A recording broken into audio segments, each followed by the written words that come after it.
Hi there, Geoff Coughlin, Scale Modelling Now.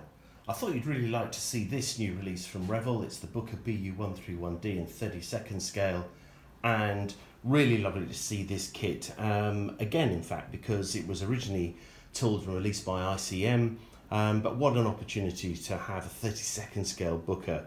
I think that's excellent. So perfect that Revell have chosen to bring it to us again. Well, let's get inside and have a look at what we've got. Well, certainly what you have are some beautifully moulded parts. They really are exceptional in terms of their production. Lovely detail, as you can see here, on the wheel hubs, and that engine is absolutely stunning. Really, really lovely detail. Got the engine head here, we've got the prop blades, got the internal tubing and framework, everything you'd expect there. I think this overall moulding of the wings is lovely. I think this fabric effect works really well. That's been very nicely done by the manufacturer.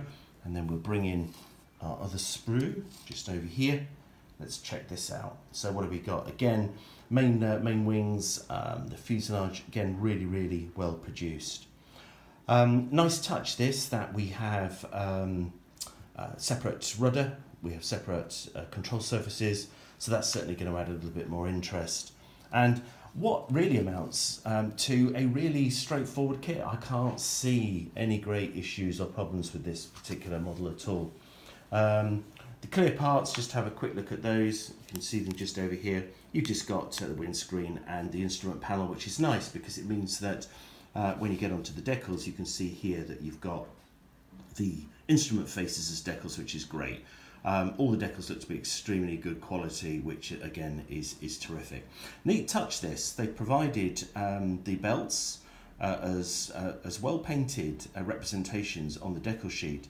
And I think you could, if you applied those to masking tape or perhaps to some metal foil, you could certainly make those look very realistic as they are, without the need to resort to go and buying aftermarket parts. So that's a neat touch. And then finally we've got the instruction booklet, which is classic of Revell's current styling, Revell paint references, sensible construction sequence generally by the look of it. So you get into the wings, and you've got the cockpit, which is very simple, as you can imagine, on the Booker. Nicely detailed engine, and then you just stick it all together, which is very standard stuff. But I think if you're thinking of doing a biplane, or you'd like to do a slightly bigger biplane, and this is not big by any stretch of the imagination in 32nd scale, then you could do a lot worse than try this particular model. It looks straightforward. I'm pretty sure it will be. There's not too much in the way of rigging or indeed struts and all that sort of stuff, so it shouldn't put you off. I would definitely go and get this and give it a go if you're interested in the type, and we just like a decent looking biplane, to be fair. So you've got a little wiring, little rigging diagram at the back there, and then you've got the classic sort of colour schemes for the type at the back. 1941, you've got sort of Bookers at Rama-Ruska in Russia, July 41, through to a couple of other options here, which you've got at Kreuzheim. Okay, so in June 44, around about the time of D-Day, and so on. So overall, yeah, nice bit of kit this, really recommend it, looking at what's been provided, and really good to see that Revell have produced the kit again, or yeah, produced a package that we can now get once more. So fabulous stuff, excellent, and highly recommended from what we've seen.